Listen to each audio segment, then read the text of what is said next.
name, Test. does Yep. Pause. and Pause. it said according to a certain website.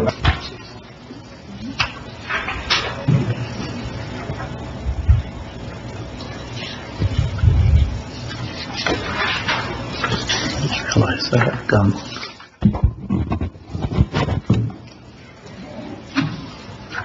Yes, Kleenex.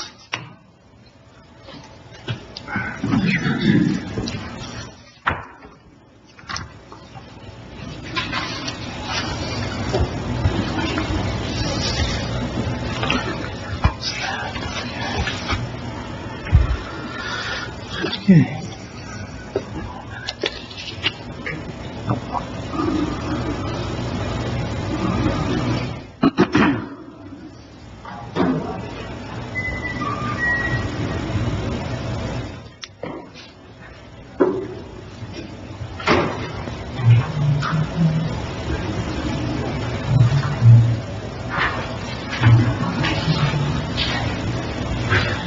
You guys ready in the back? Okay, thank you. All right. We'll call the April 15th Apopka City Council meeting to order. We're going to have Joe give us the invocation, the pledge, and the fact of the day. Let us pray. Kind and gracious Father, we come to you in the name of your Son, Christ Jesus, giving you thanks for your blessings and your grace in the midst of crisis. We thank you, Father, for leaders. We thank you for first responders, for those who put themselves in harm's way in the hospitals, the caregivers. We thank you for families who care for their loved ones. We thank you, Father, for those, Lord, who work and make sacrifices to abate, Lord, the impact of this epidemic that the country and the world is facing. Be with us and strengthen us as a nation and as humanity. Strengthen us here and give us wisdom, I pray. Thank you for our leaders here in Apopka. Bless us. We ask these things in your name. Amen. Amen.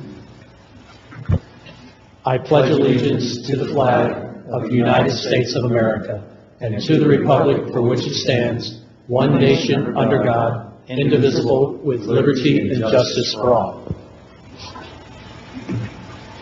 With the world's anxiously watching Apollo 13, a U.S. lunar spacecraft that suffered from a severe malfunction on its journey to the moon, safely returns to Earth.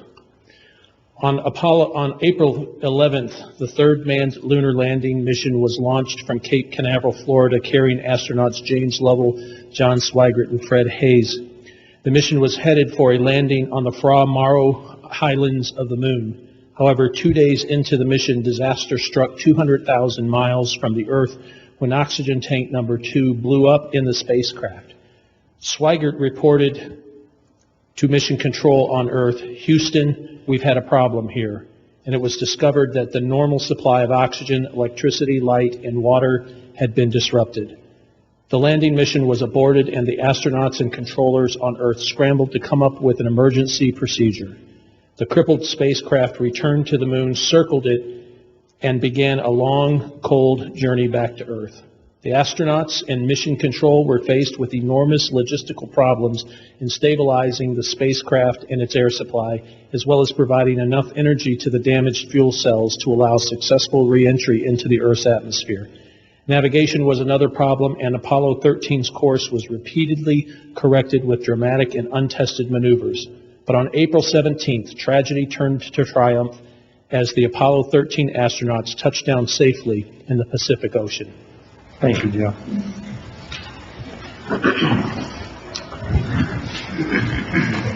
Okay, approval of minutes. Any changes, corrections? Not look for a motion to approve. So moved. Got a motion by Commissioner Nolan, second by Commissioner Bankson. All those in favor? Aye. All opposed? Motion carries unanimously. Edward, any changes to the agenda? No, Mayor, there are no changes to the agenda. The only thing I want to point out is that under public hearings, item 1, the applicant has asked for that to be postponed to a date certain of May 20th, 2020. So we'll take that up in that order if that works for you. And that's under public hearing? Correct. Okay. Postponed to a date certain, or? Yeah, date certain of May 20th, 2020. Okay. Okay, yep, thank you. Okay, we got a couple of proclamations, and just so you know that, obviously they wanted to be here, but we thought in the interest of what we're facing right now, we decided that, we told them we'd be on YouTube. If they wanted to look, look this up, we will be there. If they want to save it for future reference. So we'll start out with the Denim Day proclamation, and I want a big shout out to Louis Damian, the Executive Director of Victim Service Center of Central Florida. This is the second year as a county commissioner. We really take this serious. I think with the situation we're in now with the economy collapsing, it's even more appropriate that we take a look at this Denim Day and as it relates to supporting our Victim Service Center. So with that, I'll read you the proclamation. Whereas the month of April is National Sexual Assault Awareness Month, calling attention to the fact that sexual assault and harassment is widespread and harms our community.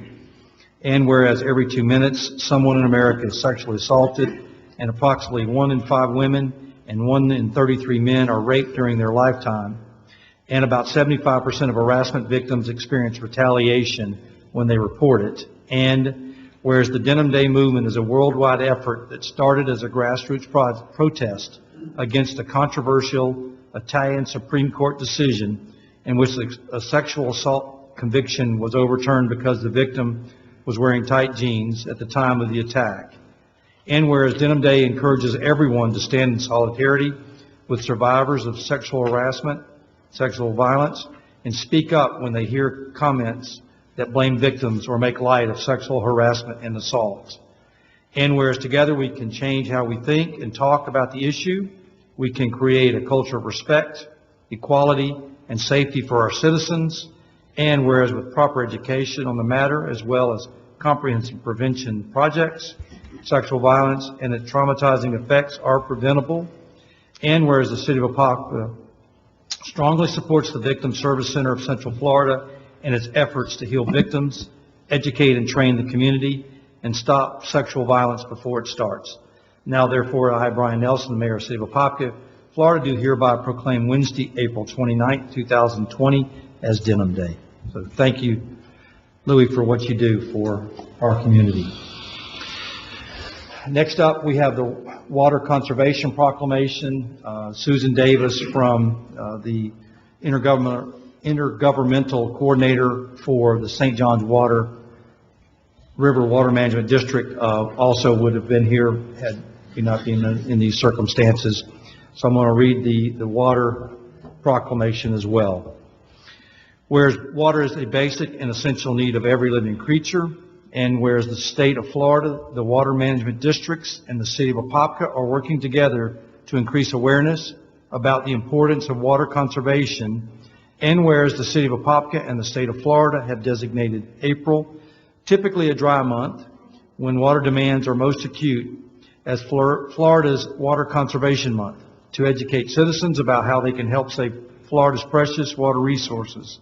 And whereas Apopka has a robust Reclaim Water program, and whereas Apopka has always encouraged and supported water conservation through various educational programs and special events, and whereas every business, industry, school, and citizen can make a difference when it comes to water conservation, and whereas every business, industry, school, and citizen can help by saving water and thus promote a healthy economy and community.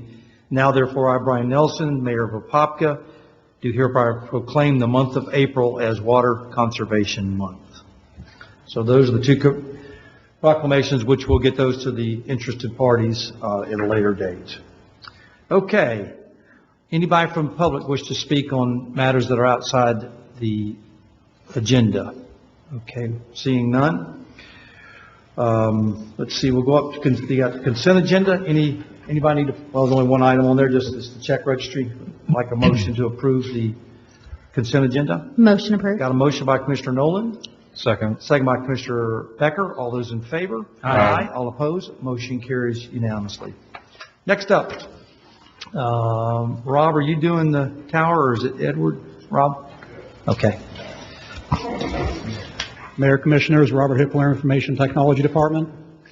This change order for Motorola deals with the communications tower that's being built off of Mount Plymouth Road. The initial design for this tower was set up for a 80% ratio for the guy wire anchors to the tower height.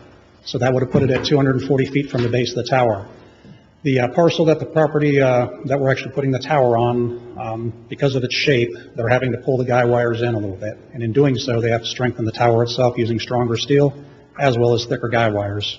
So now they're going to be running at a 65% ratio, which will put it 190 feet or 195 feet from the base of the tower. The change order is just over $23,000, and again, that's for their police and fire communications tower. Okay. Any questions for Rob? And it was just because it's a smaller, It's a right angle parcel, and up front of it, there's not enough room to go. It would actually put it outside of the property boundary. So they've had to actually pull it back in to keep it within the actual boundary itself. A self-support tower was a little more costly to actually put in that area. So the initial design was a guide tower, but it was set at a 240-foot distance from the base of the tower. Any other questions? Okay. All right. Anybody from the public wish to speak on this matter? Okay, we'll close the public hearing and look for a motion from the council. so moved. Got a motion by Commissioner Bankson, the second by Commissioner Smith. All those in favor? Aye. All opposed? Motion carries unanimously. Next up, Edward, are you doing the piggyback or? Mayor, Commissioners, item number 2 under business is related to awarding a piggyback contract to ISI Water Company, doing business as Water Company of America. As you know, we're currently, our consultant is currently working on our rate study, our utility rate study, and as we move through that study, we're trying to make sure that we cover everything so that when the study is completed, we've covered all of our bases. One of the things staff has looked at is the making sure that the ratepayers, that there's equity amongst the ratepayers. And so staff feels that this piggyback will allow us to do that. What this is before you is there's a consultant's contract that was formally solicited and awarded under Polk County to ISO Water Company.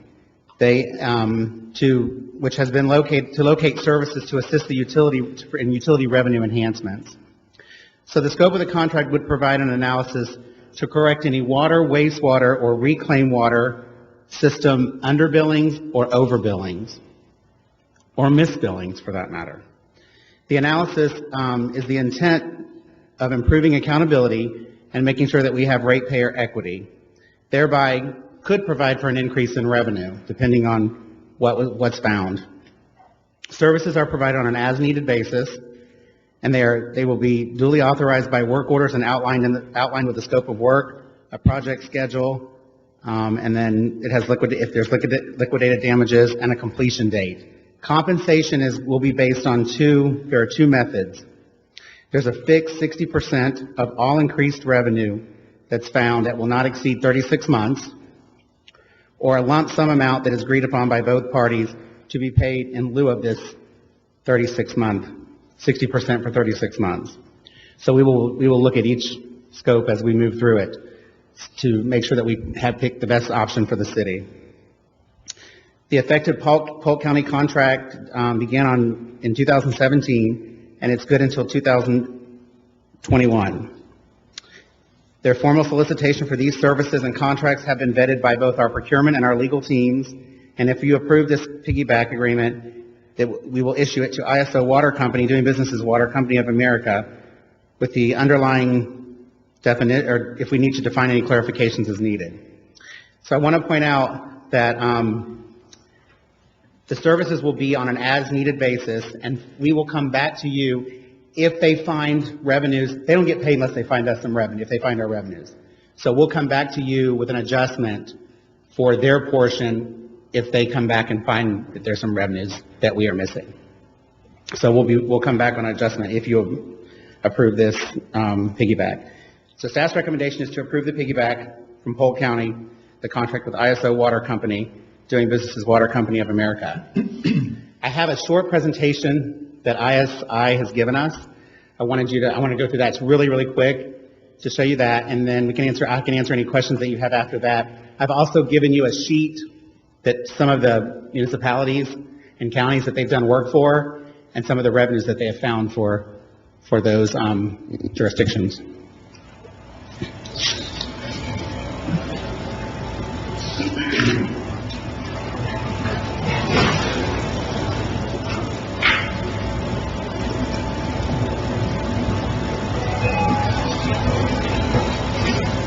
Headquartered in Houston, Water Company of America has served public agencies since 1989. We provide a unique program for revenue recovery through the meticulous evaluation of an entity's utility billing system to find lost revenue.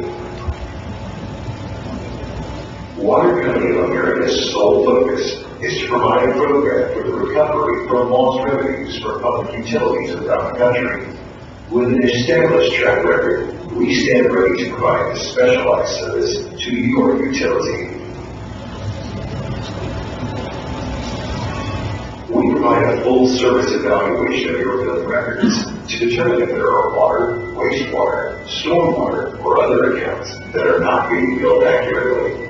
The tools and techniques that set us apart include proprietary software for data analysis, experienced field crews for on-site investigation, and state-of-the-art flow testing technologies.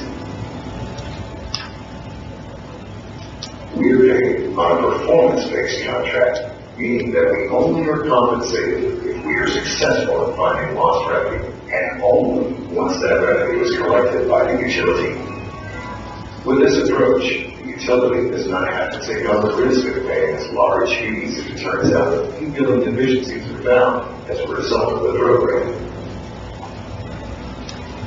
There are many benefits of working with Water Company of America, like we work on a performance-based contract, delivering revenue enhancements to the utility while we bear the risk. We improve ratepayer equity among all users, and we provide immediate increased revenue on current services. Since 2011, we've increased the annual revenue for the city of Gulfport, Mississippi by $1.4 million. Since 2007, we've increased the annual revenue for the city of Jackson, Mississippi by $1.5 million. Since 2005, we've increased the annual revenue for Salt Lake City by $1 million. Since 2006, we've increased the annual revenue for the city of Sanford, Florida by $653,000. Any utility would be foolish not to take advantage of the service. It's clearly a win-win. These people didn't cost us money. They made us money. I am surprised that all utilities are not required to contract. This is a best management practice, plain and simple. Thank you for your time. We at Water Company of America are proud of the service we offer. Our sole focus is to provide you with a program for the recovery of lost revenues. We stand ready to serve you and your utility.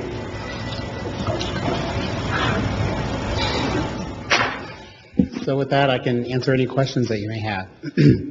Any questions? Yeah, a few. So when you just do the numbers itself, right? I mean, just using Jackson, Mississippi as an example, 1.5 million. 60% of that on an annualized basis, it's 900,000 a year. And I'm just struggling assigning that value with the scope of work that they would be doing, because it says proprietary software, but is that software that we're using in-house, or they use that themselves?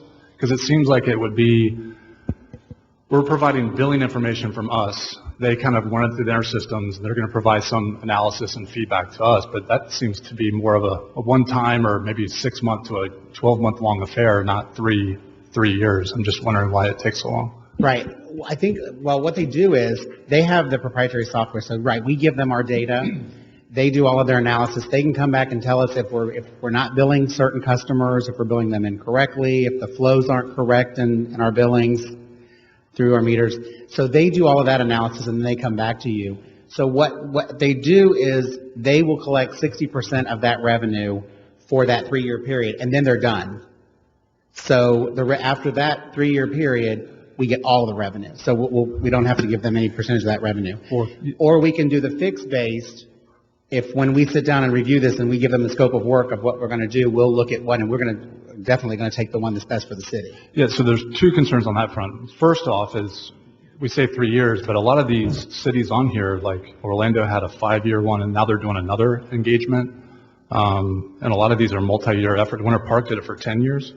Why are they engaged so long during that process? I would think that you would get your house in order and then make sure that it's in order going forward. And I would agree with you, Commissioner. I think this is something we haven't had done. I think, and granted, if they come in and they look at everything and there's nothing, they say we're billing everything right, we haven't missed anybody, the flows are good, everything's great, that would be great. That would mean that, nothing has slipped through or we haven't had any issues. But I'm with you, and I think once they come through and they do this analysis, we can learn from that. If there are some issues, we can learn from that of how to improve our process so that we don't have things that slip through the cracks. Yeah, and maybe we don't. Maybe we don't have now. Yeah, because on the two options that we have on the packet for this piece of business, obviously one is 36 months, we pay them a certain percentage. Second is more the statement of work concept.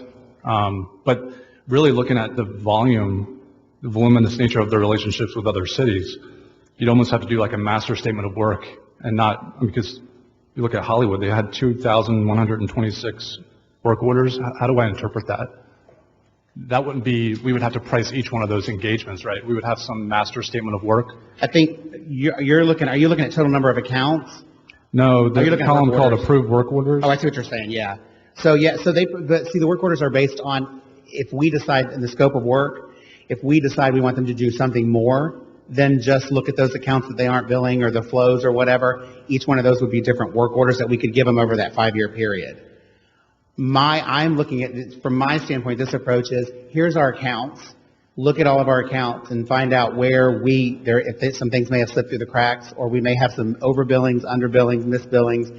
Let us get things in order, and then let us learn from that. If for some reason there's a problem somewhere and the utility system, the billing system's not updated correctly or has an issue, we can learn from that, fix that, and then going forward, we shouldn't have to have a lot of work orders. Yeah, because in terms of do we have an estimate on our side in terms of what we think that bogey looks like in terms of missed revenue?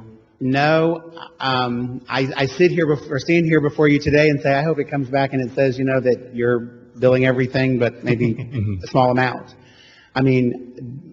Because the way our billing system works is when new development comes on and they set the meter, the community development talks to utility billing, they put the account into the system.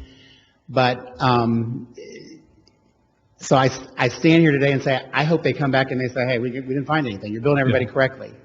But when you look at these others, and some of these utilities I look at that I would compare it to, I think do a pretty good job. So it kind of surprises me that some of them have some big amounts of revenue that they're looking at. So. Yeah, it's kind of hard to see on paper what the relationship looks like with each municipality. What I would get at is, if we don't know what our kind of estimated value is from our side of what we're trying to accomplish, it kind of throws the value-based pricing model of this business kind of out the door for me. Like if, obviously they're doing good work. They have a lot of relationships with these cities. I would much rather go the statement of work route, really kind of build a box around our expectations of what we want them to do, and then go from there. Okay. Because 60% seems high when we don't know what that's even going to look like. Right. Yeah, but I think they're putting a lot of effort in. So they're stretching out their payments, but they're putting all their work probably within 120 to 150 days. But they can't get it all back that fast, so they're just spreading out their take so that they don't take it all up the first year. I think wouldn't that be a fair? I would agree with that, Mayor. I think the good thing about this is if they find additional revenues, it's great. We have, we have that ratepayer equity between everybody. If we've missed somebody, overcharged somebody, have an issue. So I think that's a good point that comes out of it. And I think we'll find it, they only get paid if they find additional revenues. So if they don't find anything, then, we're doing a good job. We've got everybody accounted for and we're billing everybody. So, the way we should be. But We have I about just- 28,000 accounts, and Yeah, and I get that. I just, the cost like, I don't know that you would be able to look me in the face and justify a $1.7 million. So that's $1.7 million in revenue that they would get just using Sanford as an example. And telling me that their cost is going to be anywhere where it's going to be punitive from a margin position on their side. I don't see actual cost to do an exercise like this where it would justify getting 60% of the revenue take. well, they have all the tools to do it, and it'll take a lot of, they're going to have staff. It's going to have to go out and review check all the meters, check all the properties, make sure that things, are there things, Bill, that maybe don't have a meter that we just don't know about? That could be a possibility too. So I think they have a lot of work to do, because we'll just provide our data, and they'll have to go out and do all the work and find the revenue. If they find it, great. If they don't find it, then, we've done a good job and everybody's paying their fair share. Well, Edward, tell them about, just in the little bit of work we've been doing on the stormwater, what we've found. So, just to... Yeah, and that, on the stormwater side, when we were reviewing the stormwater this past fiscal year, we found that we had several customers that were not being billed stormwater assessment fee, because they had slipped through the cracks. We weren't updating our GIS map. We weren't updating our stuff as properties were coming on. And so if we don't send that information to the tax collector, they don't collect it. We tell them what to collect, and they collect it. And so we found, and I think we were around right at $35,000 or $40,000 additional dollars in stormwater fees that we weren't billing because they weren't on our map as being parcels that had come into the city.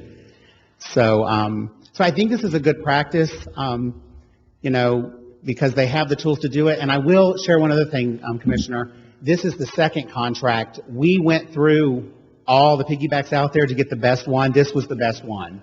There was one where it was 45%, but it went for 5 years. So we did all the numbers, and we, kind of did some scenarios that, hey, we'll take the 60 if this is something you want to do. We'd prefer to do the 60 over 3 years, because then we're done after that third year. All the revenue's ours, and it comes out better for the city that way. So, and I can tell you, when we do this scope of work and we give them this, when they sit down and do the scope of work, we're going to look at both options. What's the best option for the city? Is it better for us to do a lump sum? We're going to pay you and we'll do it that way, or are we going to do for each one of those scopes of work, are we going to do the 60% over the 3 years? Because I'll tell you what I envision. I envision that they come in, they go through all of our accounts. It's probably going to take a little while for them to get through everything because of the way the city's spread out. Go through all of our accounts, come back and say, here's X dollar of revenue that you weren't billing, you need to bill. And they'll take their portion, their 60%, that 3-year period. After that 3-year period, all of the revenue is ours. We've got all of our accounts up to date. Everything's current. And we have learned from this process. Is there something we maybe can learn from this process to make sure that things like this don't happen if we have these errors? So I had the same questions, and with the potential shortfall, especially this year with everything that we've gone through, obviously performance-based billing puts a risk on them and not on us. That's a plus in that sense. But my question is, what can they do that we can't do? If you've already found some of those things, is it a matter of not having the time and manpower? And if that's the case, if we have, your point, if we don't have any idea where maybe we're doing everything right, we would spend a lot less to do that in-house. If we have the ability to find it, we just need to, with 60% revenue, we could pay someone in-house to do it and get a lot more of that revenue back. But if we have no idea whether that's a potential, then that could be something out of pocket. And again, with this year, that makes it a little bit more risk on us. Exactly. Do they, and he asked the same thing, is this a proprietary program that only they have and we can't figure out? Yes. So even though you found some, they're more likely to find things that we just can't find. We haven't found any software to do this.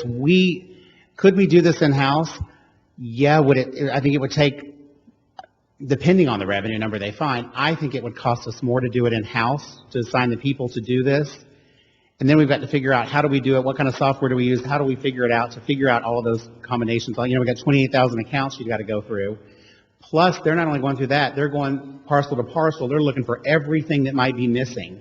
You have a water line out here and this person's not connected. You need to get them connected. We wouldn't be able to with our staff or whatever, it would take us a lot longer to go through this process. So, and I think what I think is critical is, and what we're trying to do is, we're getting ready to have the rate study. We're putting all the information together for the rate study, and I think it's very important that we have all the parts and pieces. We have every account, every customer, everything billed correctly before we set those rates that affect everybody.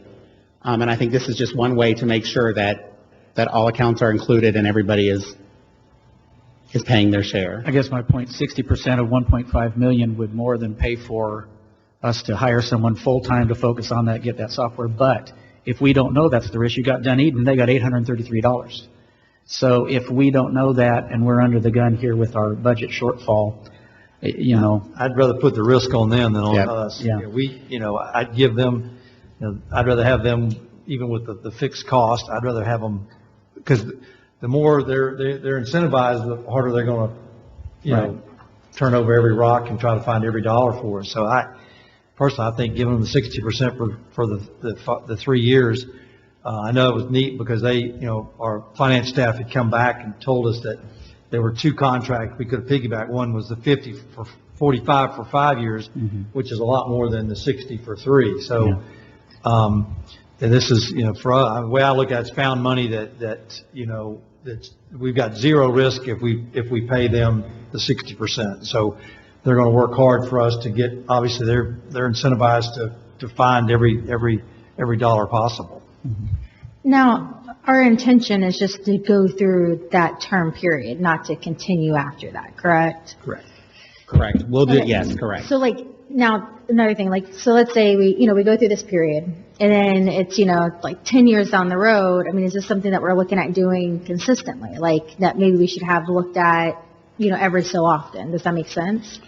I think you do this, if you do this and you figure out where if we're missing some accounts or revenues, we should be able to learn from that. How did they slip through? How did they get to where they are? We can try and make sure that our staff is trained, and we can make sure that we going forward, if our process and somewhere in our process we can improve it to make sure things like this don't happen. I don't think you have to do it that often. I don't think you have to do it. I think we haven't ever done it, and I think it's important to do it because we have had some, I will be honest with you, we have had some accounts where we found a meter and it's like, we haven't been billing this meter for 10 years. And it's, we found it, but is there another one that we may not know about? So, and this allows us, they'll give us that data too that allow us, to have a map and have all of our stuff in our accounts, clean our accounts up and make sure that we have everything in our accounts. Now, another question is that, when we do this, are they going to be teaching us how they're doing this? Is this something like, hey, you missed these 10 houses, this is how you can fix it for the next time? Are they kind of giving us that?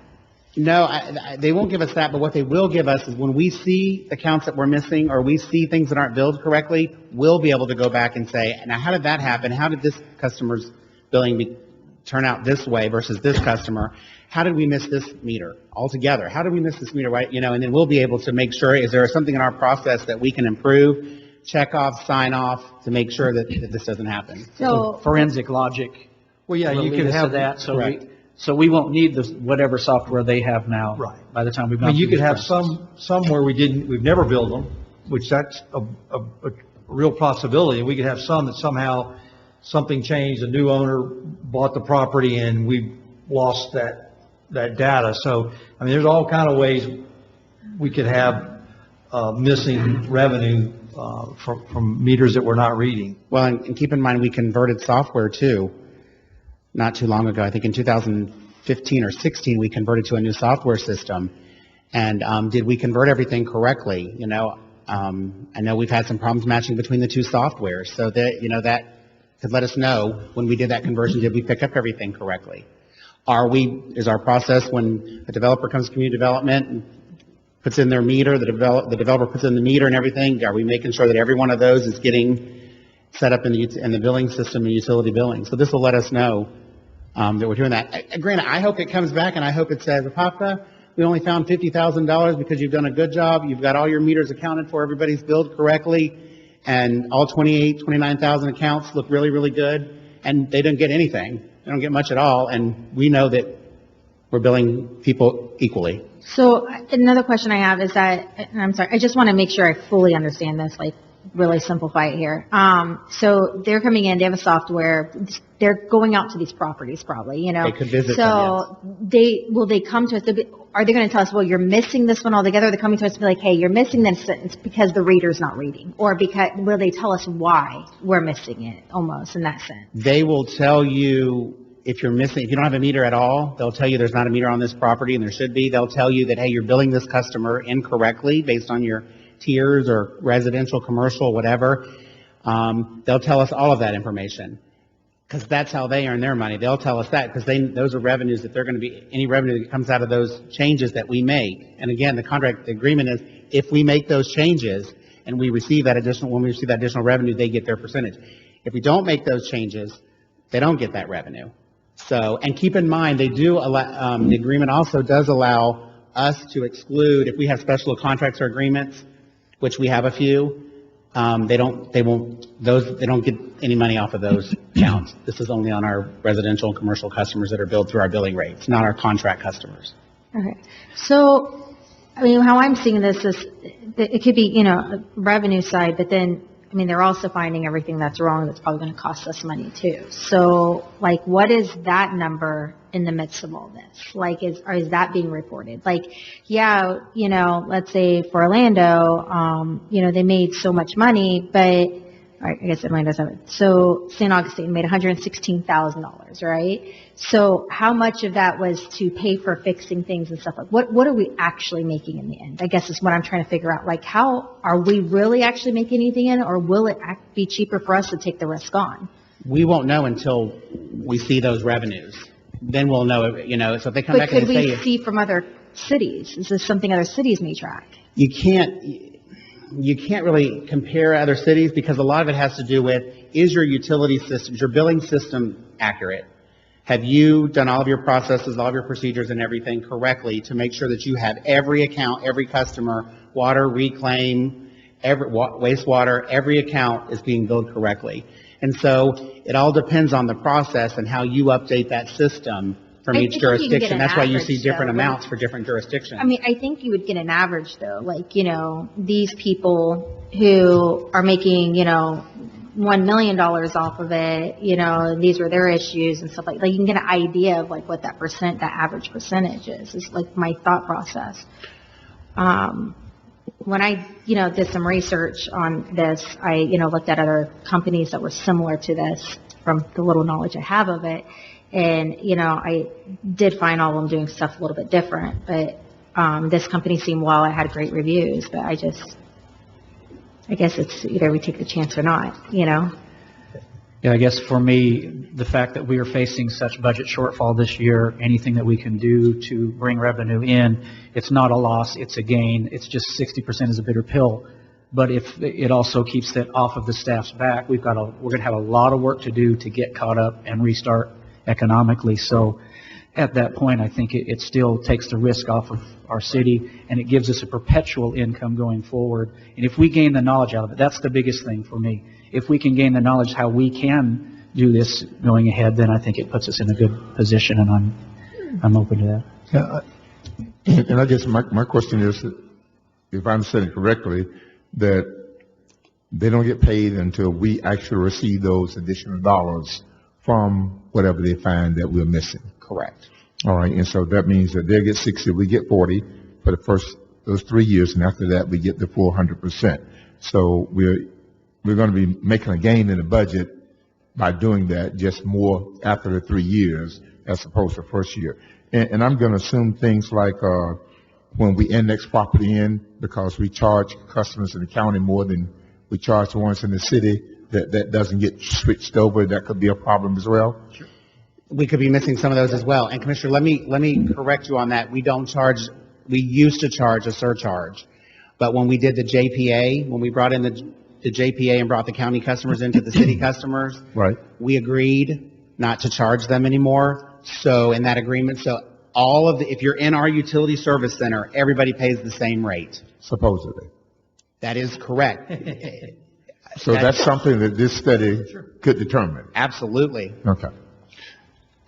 Yeah, I mean, again, I look at it in the sense the lost revenue is in fact an expense to the city, especially on the out years because we're encumbering that revenue for the second year and the third year to that company, that we could realize the 100% much quicker.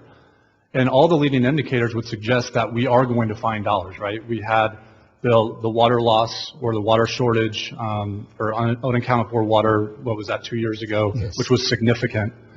We had the meter issues, which was significant. Every time we talk about the billing system, we talk about how it's challenging, so that's significant. So I fully expect there to be some sizable gains to be realized here. But I want to make sure that the assumption that Commissioner Smith made is correct, though, because in consultancy, especially if they do have proprietary software, to your point, they're going to extract data out of our billing system. They're going to consume it into whatever analysis that they do. They probably have some analytics tools or, automation tools, whatever the case may be. They're going to spit out their findings or whatever. But unless we change our processes here on the staff level on the billing side, after year 3, it's going to get out of whack again, and we're going to need, case in point, we see examples of that on this list of sheets. Have we explored contractors at all? Because it takes the burden of having full-time staff and benefits and all that sort of stuff versus finding contractors to do this sort of work. No, we have not. I mean, that's something you could do. The problem, I think what your issue you'll face with that is you're going to pay the contractor whether they find something or not. So you're going to have some upfront costs, and you may not get any revenues, or if you do get revenues, that you've got that issue too. So, but that risk is diminished for me because of what I just described. We have all those leading indicators that would suggest that there's stuff to find, right? Are there contractors out there that have experience with our billing system? I'm sure there are. With contractors, you can have a finite initial period. If that does not bear any fruit, then you cut your losses and you do something else. But my biggest hang up is not with the company. It's not with the work that is intended to be done. It's the 60% rev share. That's just, in my experience, I've never seen that. It's big, but I think the reason it's big is because they have to touch every meter, every account. They have to go out and look on properties and check properties. They're going to have to check flows. They're going to check every billing customer account in the billing system from the actual calculation of the system in the billing system. They're going to check parcels. They're going to go parcel by parcel. The biggest issue, the best thing I think that this does is, if they find something, they get paid. If they don't, they don't. So, and we can learn a lot from this.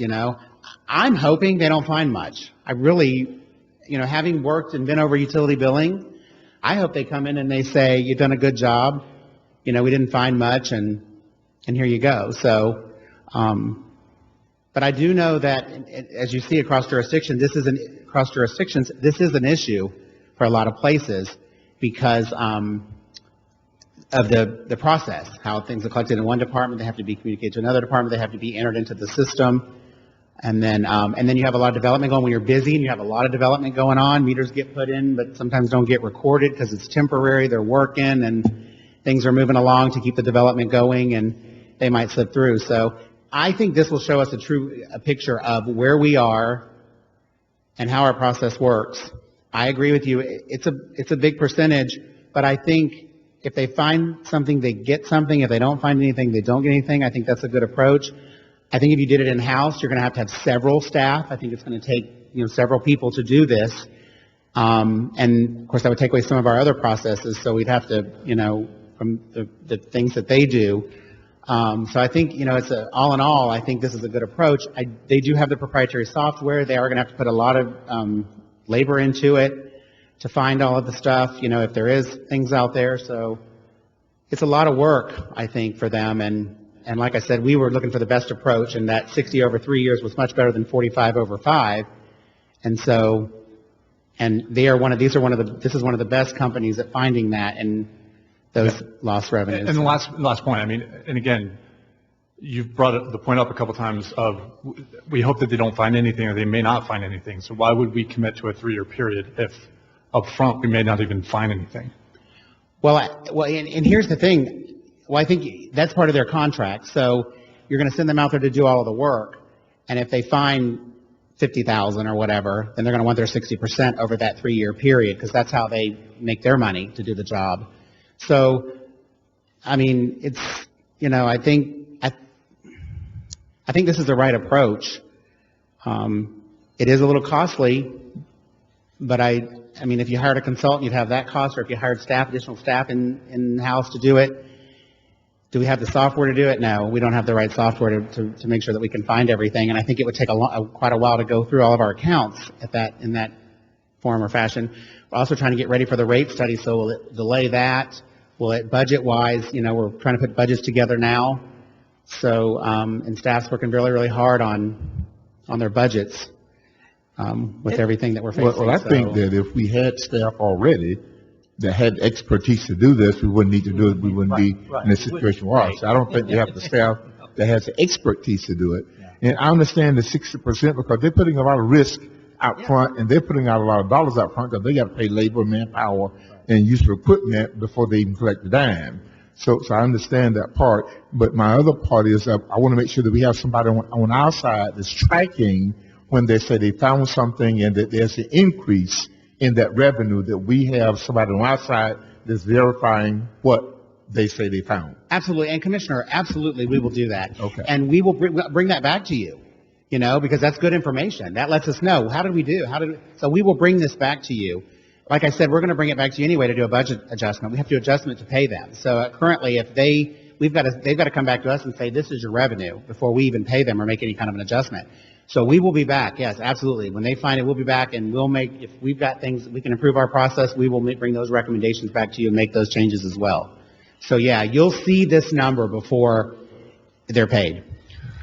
Edward, can you do me a favor and reach out to them and just find out how many of these contracts they've done that are just on a flat rate, and just so. Yeah, we can do that and get that information too. Yeah, and maybe it's my own confusion here, right? And Commissioner Smith's comment just kind of piqued my interest a little bit. So, I mean, how much are they involved? Like, tell me the scope of work, because it wasn't clear in the packet. So, when this engagement starts, you have 36-month period. Are they? No, they'll be long gone. Yeah, they're done in 120 days. Okay, that's fine. Okay. Yeah, that's our plan. We hope, if they get in here and find they have issues or error, or, they need more time to dig around and work or whatever, we'll give them that time. I anticipate they'll be done before the end of this year with everything, and come back with us with some numbers and everything, and then we'll have an amount, and that'll be the amount that we will establish that they're 60% off of for the 3 years. And then if we want them to come back, fine. If we don't, then we change our process, we don't need you to come back. And then, I mean, is it boots on the ground type of work, Yeah. or is it, so what's that workload? Yeah, look is like? that 26,000 meters they're checking, or is that? So yeah, here's what they say. They get our data. So they're going to get our data. They're going to compare it to parcel data from the Orange County Property Appraiser. They're going to compare all of that data, all the billing, all the accounts, commercial, the size of the meters, all of that information I'm assuming through their software. Then they also will come and visit those areas that they think or feel that we should be billing or should have a meter that doesn't have a meter. Or they're also going to be looking at all of our water lines where they are to make sure you've got a water line out here, and are there any customers connected out here to the water line? They also look for direct connects and we've had this before, where someone will dig in and just run a line to our line, and we never know it and never have a meter on it. So they're going to put boots on the ground to look for those things. So we've had some of those. I will tell you, we've had some of those in the past. We've also had some covered up meters in the past. We've had some meters where we've had development put in, the meter gets covered up during construction, and we never know it's there. So they will be out, boots on the ground, a lot. So they're telling us that they will, depending on once they look at all of our data and see if there's areas where we might have meters that we are not billing or that need to be checked, they will be verifying those as well. Any other questions? Okay. Anybody from the public wish to speak on this matter? Okay, we'll close the public hearing. Look for a motion to approve the piggyback contract award to ISI Water Company. And we're not deciding. And we're not deciding which way we're going, all right? Yeah, so give me some comfort there, because again, the work, the scope of work is okay. We will have opportunity to discuss and debate how it would be paid for at a later Absolutely. date. We'll bring that back to you, and we can And I will promise you, as a ex-finance director, and dollars mean a lot to me, I will promise you that when I look at it, I'm going to want what's the best for the city. That's how I'm going to want to approach it. So we'll bring it to you. I'll make a motion. Motion I'll by second. Commissioner Bankson, second by Commissioner Becker. All those in favor? It was Aye. Smith. It was Smith, I'm sorry. Smith, yeah. Smith.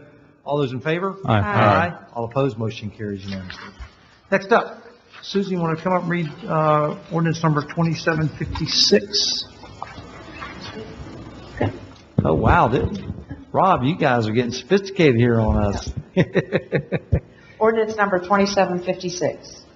An ordinance of the City of Apopka, Florida, changing the zoning from County A1 CIP to City Plan Development PD for certain real property located at 1506 Rock Springs Road, comprising 3.99 acres more or less, and owned by Mary F. Reed Estate, providing for directions to the Community Development Director, severability, conflicts, and an effective date. Okay. Heard the motion. Postpone, yeah. Yeah, anybody from the public wish to speak on this matter? If not, look for a motion to postpone ordinance number 2756 to a date certain of May 20, 2020. So So moved. moved. Got a motion by Commissioner Smith, second by Commissioner Nolan. All those in favor? Aye. All opposed, motion carries unanimously. Next up, ordinance number 2757. Okay, ordinance number 2757. An ordinance of the City of Apopka, Florida, changing the zoning from T Transitional District to PR Parks and Recreation District for certain real property located north of Lust Road and west of State Road 429, comprising 69.5 acres, more or less, and owned by the City of Apopka, providing for severability and for an effective date. Okay, David, any changes to the ordinance? No, sir. Okay, no changes to ordinance number 2757. Anybody from the public wish to speak on this matter? Okay, we'll close the public hearing and look for a motion to adopt ordinance number 2757. So moved. Got a motion by Commissioner Nolan. Second. Second by Commissioner Smith. All those in favor? Aye. All opposed, motion carries unanimously. Next up, ordinance number 2759. Ordinance number 2759. An ordinance of the City of Apopka, Florida, amending the future land use element of the Apopka Comprehensive Plan of the City of Apopka, changing the future land use designation from industrial to mixed use for certain real property generally located at 2610 Peterson Road, owned by PMDW Ventures LLC, comprising 3.37 acres more or less, providing for severability and an effective date. Okay. David? No changes? Okay. All right. Applicant, good? Anybody from the public wish to speak on this matter? Okay, we'll close the public hearing and look for a motion from the council So to moved. approve ordinance number 2759. Got a motion by Commissioner Nolan, Second. second by Commissioner Bankson. All those in favor? Aye. All opposed? Motion carries unanimously. Next up, ordinance number 2760. Okay, ordinance number 2760.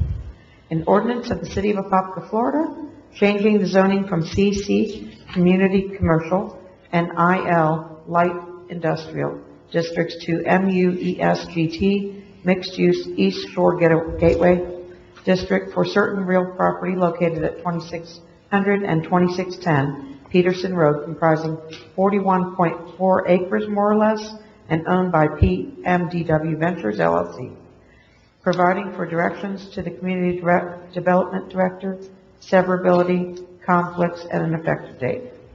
David, any changes to ordinance number 2760? No, sir. Thank you. Okay, anybody from the public wish to speak on this matter? Okay, if not, we'll close the public hearing and look for a motion to adopt ordinance number 2760. So moved. Second. Now, a motion by Commissioner Bankson, second by Commissioner Smith. All those in favor? Aye. All opposed? Motion carries unanimously.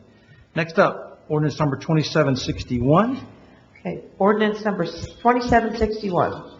An ordinance of the City of Apopka, Florida, to extend its territorial and municipal limits to annex pursuant to Florida Statute 171.044, the hereinafter described land situated and being in Orange County, Florida, owned by Collier Benz Land Joint Venture LLC, located north of Dewberry Avenue and east of Hermit Smith Road, providing for directions to the city clerk, severability, conflicts, and an effective date. David, any changes Okay. Anybody from the public wish to speak on this matter? Okay, we'll close the public hearing and look for a motion to adopt ordinance number 2761. So moved. Got a motion by Commissioner Nolan. Second by Commissioner Smith. All those in favor? Aye. All opposed? Motion carries unanimously. Next up, ordinance number Okay, 2742. hold on 1 second. I have one, oh, I'll go ahead and do that. I'm sorry. Ordinance number 2742, an ordinance of the City of Apopka, Florida, amending the future land use element of the Apopka Comprehensive Plan of the City of Apopka, changing the future land use designation from county rural and county industrial to city industrial for certain real property generally located west of North Orange Blossom Trail and north of Hogshead Road, owned by American Sanford 4 LLC, Stephen R. Rubright, JP Holdings, Inc., Rubright Properties, LLC, Rubright Family, LP, JP Holdings, Inc., and James Scott Pridgeon, Douglas and Lisa Surratt, and James P. Purdy, comprising 349.37 acres more or less, providing for severability and for an effective date. Thank you, Susan. David? David Moon, Plan Manager, Community Development Department. This case or site is familiar to City Council. Back in December of 2019, the Council reviewed an application to amend the future land use designation for this property to a new future land use district called the North Shore District. After discussions with affected property owners and staff, the applicant chose to amend the application and apply for an industrial future land use designation. Because of the request, it was considered a new application, and the hearing process started anew with the Planning Commission holding an advertised hearing last evening. This application is for a large-scale amendment, which requires, if accepted by City Council, transmittal to the Florida Department of Economic Opportunity and other state agencies. The subject site accommodates approximately 350 acres located to the west of US 441, to the east of the Lake Apopka Restoration Area, lands owned by the Water Management District. The first application that appeared before City Council in December of last year accommodated a larger area. You'll see that lands to the south are primarily owned by a company called Alterna Mortgage. They no longer are part of the application, and they don't need to be because they already have industrial zoning and land use that is allowed on that property. On the right side, you'll see the new application and the 350 acres that are under the request for a industrial future land use designation. In terms of staff review, it was determined by DRC that the request is compatible with the surrounding area. This map shows you abutting future land use designations in the city and the zoning categories, but in general, the surrounding area has industrial land uses and zoning, predominantly to the south, going down to the Hogshead Road area up to the Alterna Mortgage site. We have the Orlando Apopka area abutting to the east, as well as a regional freight line owned by CSX and Florida Central Railroad, which makes industrial compatible. To the west is the Water Management District lands, and to the north is unincorporated lands that are either used for industrial activities or zoned for industrial uses. The applicant has also submitted an application for a planned development to accommodate a industrial park type development, but under PD they could also accommodate commercial and office uses. So under PD it allows for a mixed use. City Council then, if you accept the transmittal, will have a second hearing for the future land use amendment, at which time you'll also review the PD zoning application and the master plan. After review last evening by the Planning Commission, it found the proposed request for an industrial future land use for this site to be compatible with the character of the surrounding area and to be consistent with the comprehensive plan. Same recommendation as Development Review Committee. So the request recommendation by City Council this evening is to accept the first reading of ordinance number 2742 and authorize transmittal to the Florida Department of Economic Opportunity. One piece of information I left out is in the previous application for the North Shore District, there was also a request for a text amendment to create that North Shore District. That has been withdrawn, and there will be no other hearing on that because there's no need for it with the request for industrial land use. I'll address any questions, Councilman. Any questions for David? Not as well, bit of a question. Section 3 on page 199, I just want to make sure it highlights here, uses within the PD zoning application will be limited to uses that are not incompatible with the daily use of the Orlando Apopka Airport. Again, the next point, prohibited uses that may interfere with the daily operation. Bottom line is it looks like that it's pretty secure here for the airport's operation, and there won't be anything that they can do that can hinder their operations at the airport, correct? That will be further addressed at the time of the planned development and master plan application, where through zoning we can better define the uses that are considered compatible and not compatible. Ultimately, City Council will have the opportunity to make that final decision as to what is compatible and not compatible with the airport. And I commended both sides really sitting down and trying to work through it, and eventually just decided to go this route. And it's completely bypassed a lot of the major concerns that were there. So I think we're on a good track. Mr. Becker? Yeah, I got a lot of calls, emails on this piece of business when it was coming up before on the previous, how it was previously applied.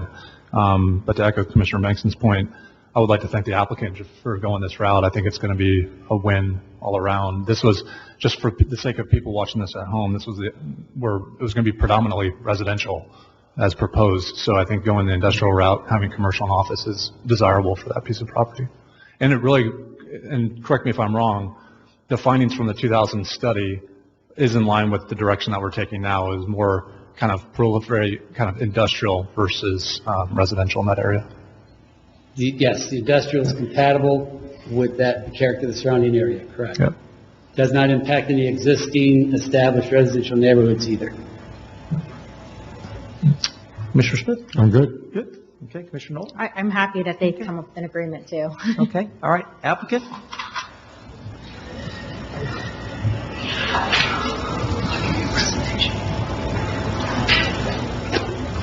Good evening, Mayor, Commissioners. My name is Dan O'Keefe. I'm a real estate attorney with Schutz & Bowen, 300 South Orange Avenue, Orlando, Florida. David did a great job of explaining sort of the history, and I'm not going to stretch this out. Appreciate you guys still keeping open for business with everything that's going on, and I think it's important that we continue the entitlement process, so when we get through this thing, we've got the economic activity.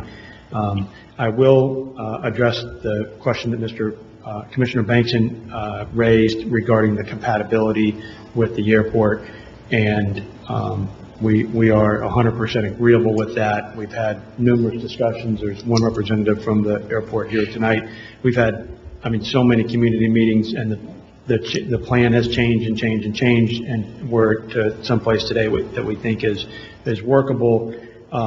But what we're requesting is that at the same time that we would have the comp plan adoption hearing, we would also have the zoning, the PUD zoning hearing at the same time, and that way the city would know that all those protections are in place because they come in with that PUD, and it says you can't do things that create a bunch of smoke, or you can't do things that are over 50 feet tall, and all those protections to make sure that we're not going to interfere with the use and operation of the airport next door. It has been a long process. It's been difficult. Everybody that we've dealt with, though, has been professional. They have been respectful. It's been a long process, and therefore we we are where we are, and we respectfully request that you would approve transmittal to the state so we can come back with both comp plan adoption and zoning, hopefully in early July. Great. Thank you, Dan. Thank Any you. questions for Dan? Anything? Okay, awesome. All right, Susan, we've got one. Do have one. Mr. Bell?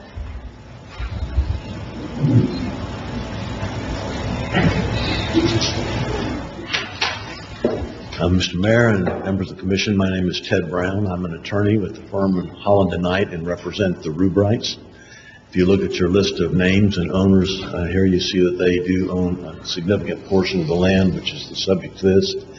They asked me to come here this evening, and I was happy to get out and know that you are still open for business.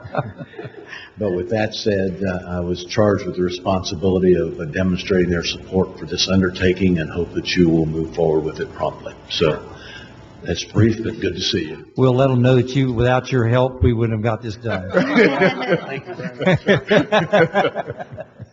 Okay, anybody else from the public wish to speak on this matter? Okay, we'll close the public. And just to recognize, Dave here is a part of the board there, and they really did work together. It was just pleasing to see them go this direction and work some things out there. So I'm excited about the potential. Okay, we'll close the public hearing. Look for a motion to approve ordinance number 2742. So moved. Got a motion by Commissioner Bankson, second by Commissioner Smith. All those in favor? Aye. All opposed? Motion carries unanimously. Okay. Next up, city council reports. I'm going to start down Commissioner Nolan. What you got? I am good. You good? Commissioner Bankson. We're just glad to have you back in this part of the country. I like being in this part of the country. The only thing I have, other than I'm just excited to see the Rubright property beginning to move forward.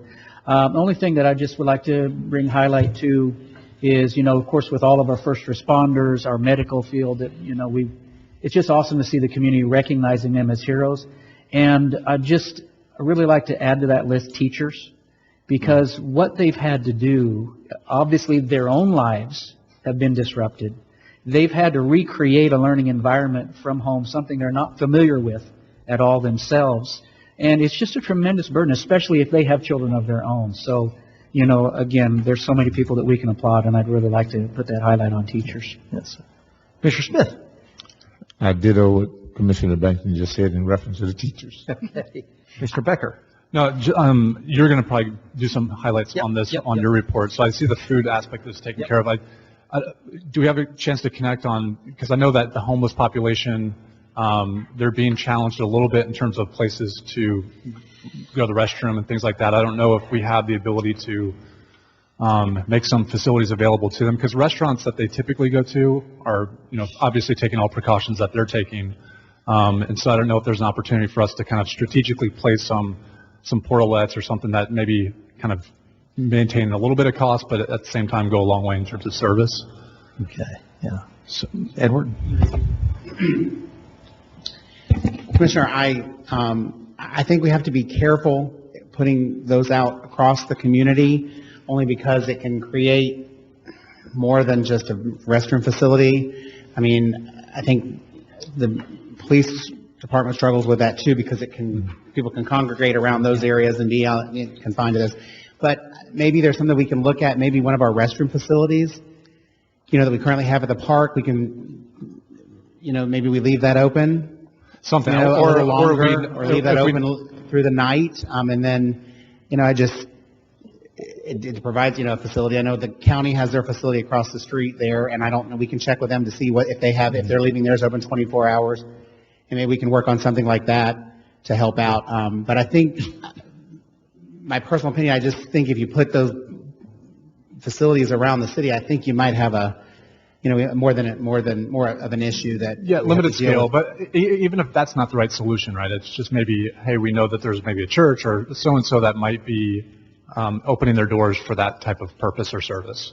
So. And we'll reach out. That's a good thing. We'll reach out and see if there's some churches that can do that, or some other places that, that might want to do that, and we'll check with our facilities, and then then I'll let you know. Yeah, I'll give sure. you some options that work. Right. And then just wanted to publicly say it, because we lost somebody this week that we're all super friends with, and I didn't want to go without saying it. I don't know if Debbie's watching it tonight, but our hearts and prayers are definitely with the Turner family. Tom passed away, lost his battle with cancer this week, and he was just such a dear friend to all of us up here and to the community. I just wanted to reach out. It's such a tough time right now too, when people pass away, and you just don't have that opportunity to kind of get together and really grieve together and show that love and support. So definitely want to say that to Tom and his family. Yeah, agreed, yes. Okay, Edward, anything else from you? No, I don't have anything else, Mayor. Okay, Mr. Byrd, you got some news for us? It was empty on there? Why are you walking up to the podium? Sorry. I said, it's empty on the agenda underneath you. Come on. Good evening, Mr. Mayor, Commissioners, Joe Byrd, City Attorney for the record. In late November of 2018, Mr. Mayor, you privileged me with an interview to serve as Apopka's first full-time in-house attorney. On December 5th, 2018, with about this many people present, as I recall, the City Council entrusted to me the duty of serving as Apopka's Chief Legal Officer by unanimously affirming my appointment as the City Attorney. And so on January 2nd, I began as part of the outstanding team of public services here at the City of Apopka. While I've enjoyed the privilege and the challenges as City Attorney and assisting the elected and appointed officials and the staff in their duties, I have determined for personal and family reasons to accept a position with the Tennessee Supreme Court beginning May the 1st, 2020. The chance to be nearer to my family and to our children in Tennessee is very important to my wife and to me. The opportunity to serve you, Mr. Mayor, and City Council, and the leaders and staff of the City of Apopka has truly been an exceptional experience, and I am better for it. I have admired the concern and the commitment of each member of this City Council that you have demonstrated in fulfilling your obligations to the citizens that you represent. You, lady and gentlemen, have my respect and my admiration. I have enjoyed working with our City Administrator, Edward Bass, and City Clerk, Linda Goff, who is not here today, on a daily basis, and I have developed a great appreciation for their competency and their dedication, as well as their attention to detail and commitment to the compliance with the laws, rules, and regulations of this state. I would be remiss if I did not mention the exceptional work of Christy Funk, who joined with legal last year as our risk specialist. She has been doing that job for some time. Her tenure here in the city and commitment to excellence has made me more effective to my work and serves this city very well. The directors, managers, and employees that I've had the opportunity to work with have always left an impression upon me that they are fulfilling their responsibilities as good stewards of what has been entrusted to them. I cannot adequately express my fondness for so many who have befriended me and allowed me to partner with them in their work and who have allowed me to be part of their lives. Finally, to you, Mr. Mayor, it has been an honor to serve under your administration. Your experience and knowledge serve this community in ways that perhaps the general public will not be able to see or understand. As you have allowed me to stand alongside of you as your legal counsel, in many instances where the heavy burdens of your office pressed in, I can say that I have never found a more committed public servant than you, who truly cares about his city and his desire to faithfully fulfill his duties of his office with principled discipline. The plan that Mr. Bass and I have worked out so far is that my final day in office will be April the 29th, 2020 for my transition, and I have committed myself to the mayor and to Edward that I will assist in the transition any way that I can. I would like to thank you for the opportunity that you have given me to serve you as you have served the citizens of Apopka. Thank you. Thank you, Joe. Appreciate it. Mayor, I thought we had a 30-year contract. Well, I thought we did too, but I understand completely. As I told him when he told me the information, I said, Joe, family comes first, and I've always said that. If your family's not happy, then you're not happy. So I understand completely his move here. Well, I will surely miss his. Aren't we family? Yeah, I've had a great opportunity to collaborate with you as well as debate with you, and I respect you and wish you all the best and well wishes and time with your family, and you'll always be known as Wakiva. I'm glad to hear that. I'm not the only one who gave him a hard time. Well, I was like to say, Attorney Byrd, I just enjoyed the fact of being able to brag about the city of Apopka having 2 ministers on the council and a minister for our legal attorney. Something that's very unique for our city. Yes, that is for sure. Yes. Well, thank you for your service to Apopka, and the next city attorney is going to have some big shoes to fill. That's for sure. Okay. Next up, Mayor's report. A couple of things here for you. First off, just want to let you know, Duke Energy, they're doing some herbiciding. This is not as in the tree trimming. This is actually herbiciding under some power lines. I guess for Homeland Security reasons, just to let you know, there some along Silver Star up to Orange Avenue in Plymouth.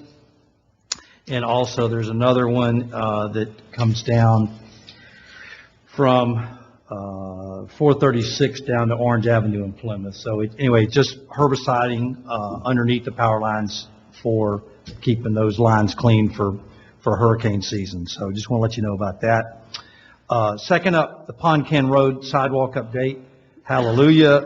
The stormwater is in by Orange County's put in the stormwater drain, and curbing is either in today or will be in by tomorrow. So we are finally got that finished. The sidewalk will be repaired, and so I'd like to shout out to Orange County for getting it done. We appreciate their help and the sidewalk. So we got just one little piece of sidewalk that we'll complete here in the next week or so. So that's good news from that front. Okay, another COVID-19 update. Just wanted to keep everybody informed. We're trying to do a daily update just on things that are changing. We're asking police and fire, and as well as the mayor's office, we're trying to get information out as needed. Citywide measures, just to let you know, we had one police officer that tested positive at the CentraCare for the virus. Good news is his squad has all been tested with the city's antibody test, and all were negative. So even the people that were right around him have turned up negative, so that's a good thing. Well, as we're doing our testing, we started yesterday, and we've tested 2 firefighters positive for the city's antibody test, not the actual test for the virus. And we're waiting for confirmation from the CentraCare, which we should know in the next 48 hours if they're contagious. Obviously, they're home now waiting those results. All of our city employees, or all of our city first responders, will be tested with the city's antibody test by tomorrow night. So everybody will know what that test, that's the 10-minute test. At that point, anybody that comes back positive will be sent immediately to CentraCare and then go into 14-day quarantine until they're proven safe. We have 9 employees out now that are out for just underlying health conditions, not for any other reasons. They haven't tested positive. Just to let you know that Chief Wylam has purchased 36 no-touch thermometers for all the city departments. So when we get our Parks and Rec back up and running, we want to be able to, to be able to test, coaches and players there. So we have those now, because I think when we see some of the precautions is moving forward to opening up the economy, I think that'll be a big part of that opening. We've eliminated all access to public areas of police, fire, utility, building, and public works. We have our IT department has the 2 dispatch stations have been moved from dispatch to the EOC to provide for greater social distancing. 6-month extension offered all permits. Police and fire have implemented their emergency protocols. We've continued and had a lot of great responses to our senior chair exercise program on their YouTube channel. We ask that we want to get our own YouTube channel, and we need more people to respond to our YouTube videos, and we'll at some point get our own station. Most our messaging boards, mobile messaging boards, have been stationed, and so to keep them safe at home curfew. We're still helping Apopka residents or Apopka area residents here with their reemployment applications here right behind the glass wall. So we've had probably 20 now that we've helped fill out and got those back to Tallahassee.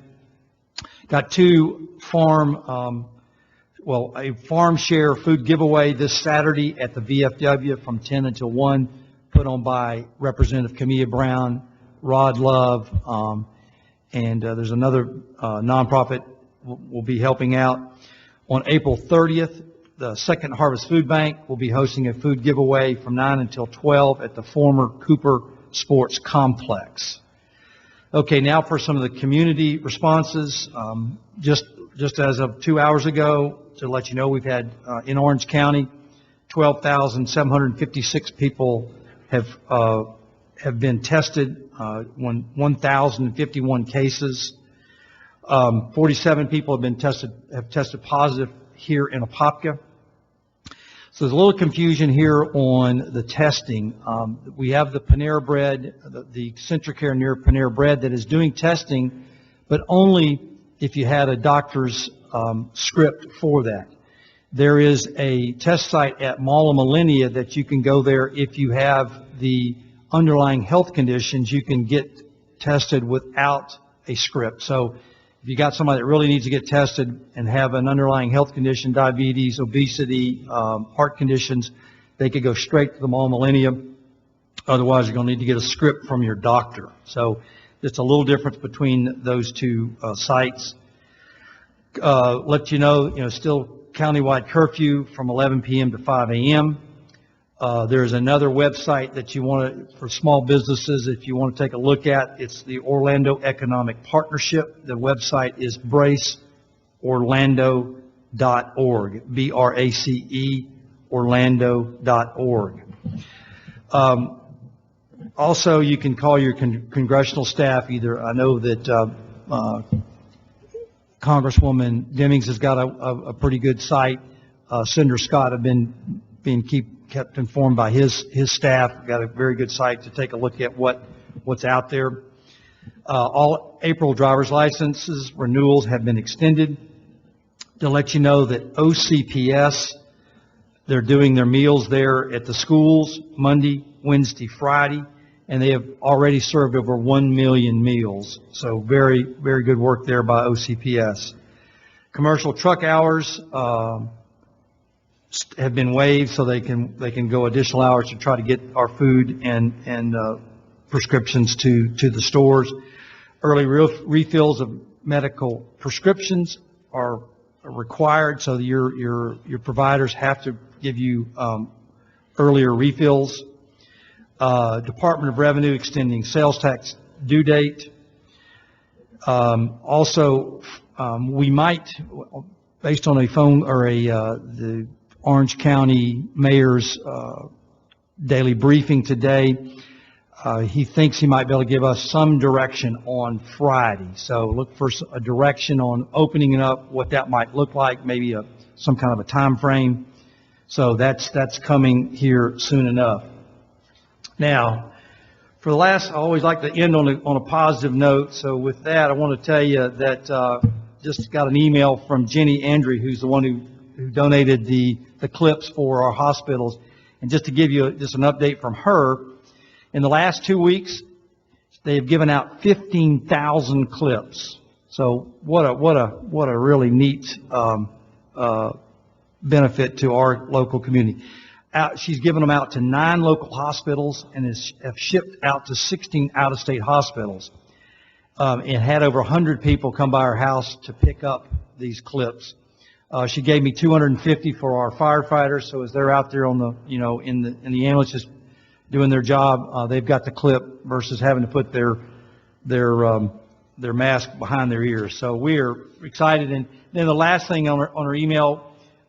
Who else can we give them to? So she's out there willing and able to give out clips. So Jenny Andre, we appreciate everything you've done for Apopka and this area. So thank you.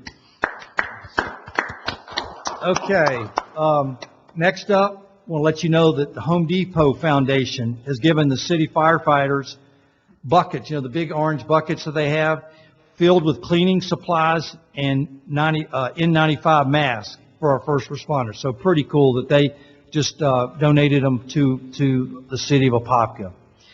And then last but not least, if you look in front of your water bottle, you'll see a little bottle of JLA alcohol antiseptic.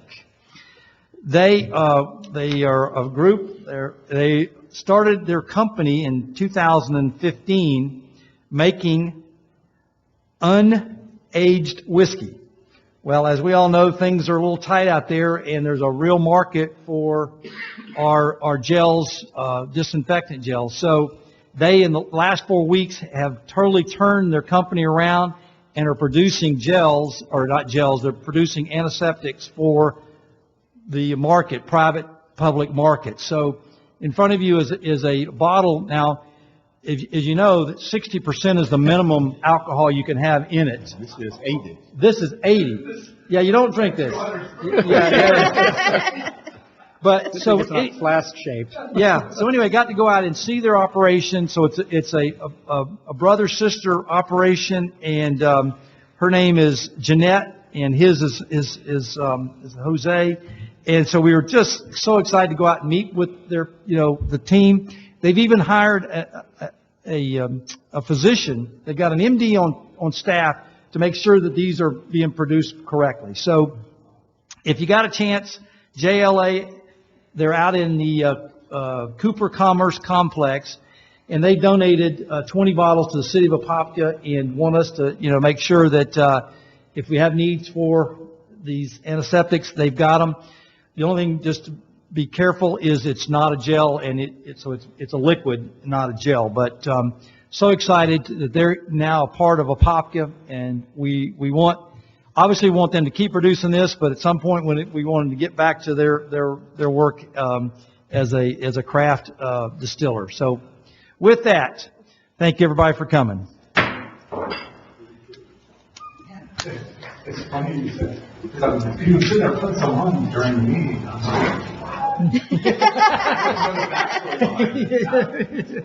Yeah. I thought you'd been drinking.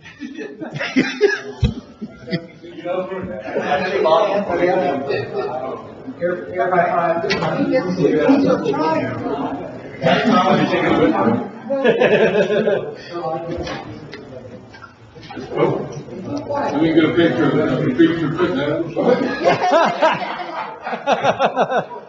If you drink enough of it, it'll kill it from the inside out. Yes, sure. Yeah. They actually did something like that. I know why you're going up there. You went to the ball playing. The only problem is not East Tennessee. I know you're going to be in Nashville. Actually, this player counts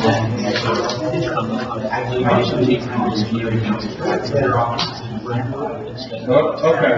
So it's just setting for all the restaurants. Right, exactly. That's where that's the music stars live. Be careful. Thank you.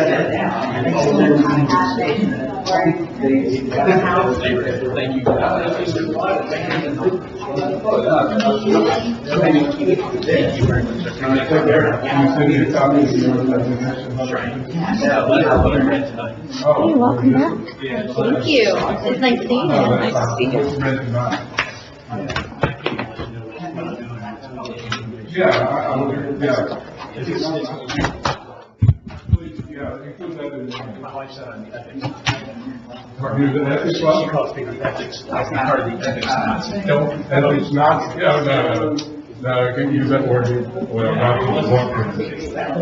Thank you. Thanks. You're welcome. It's actually on the basement. It's not a. No, dude. Not a red.